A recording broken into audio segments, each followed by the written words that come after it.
Riemann. Monsieur le Président, bienvenue dans cette commission et la parole est à vous.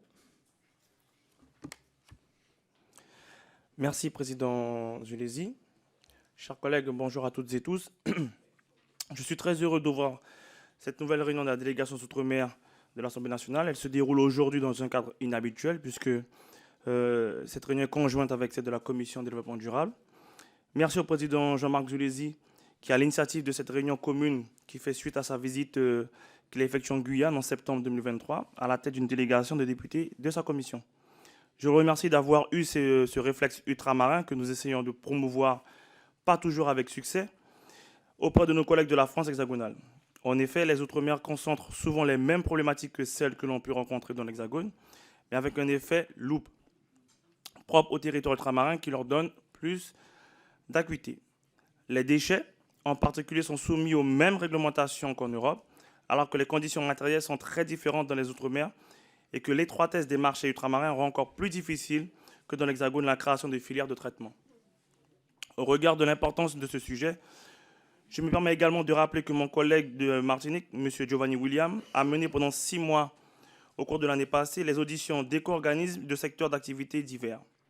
Il prépare actuellement une proposition de loi sur le sujet pour laquelle il a reçu un aval des 2 précédents ministres délégués aux Outre-mer et se tient bien sûr à la disposition de la Commission pour restituer les travaux qu'il a pu mener jusqu'à présent et envisager un travail en commun.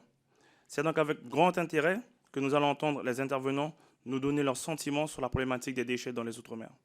Un seul indicateur suffit à offrir un aperçu du rattrapage nécessaire entre les Outre-mer et l'Hexagone. Au niveau national, 15% des déchets ménagers sont enfouis, 85% étant valorisés. Dans les Outre-mer, le rapport est inversé. Et dans certains départements comme Mayotte, ce sont quasiment 100% des déchets qui sont enfouis. Au moment de laisser la parole aux intervenants, j'aurai une question générale à formuler. La loi anti-gaspillage pour une économie circulaire, donc la GEC, de février 2020, a prévu que tous les éco-organismes élaborent au plus tard en 2023 un plan d'action pour faire progresser la collecte et le recyclage des déchets concernant l'outre-mer dans un délai de 3 ans. En avril 2023, le ministre délégué chargé des Outre-mer de l'époque, M. Jean-François Carenco, avait constaté que la majorité des déchets de plans d'action préparés par les éco-organismes étaient d'une qualité insuffisante et que la concertation avec les collectivités territoriales d'outre-mer méritait d'être renforcée. Le ministre délégué chargé des Outre-mer et la secrétaire d'État à l'écologie avaient demandé aux éco-organismes de réviser l'ambition de leur plan d'action en concertation avec les collectivités d'outre-mer. Qu'en est-il? Je vous remercie. Merci beaucoup, Président.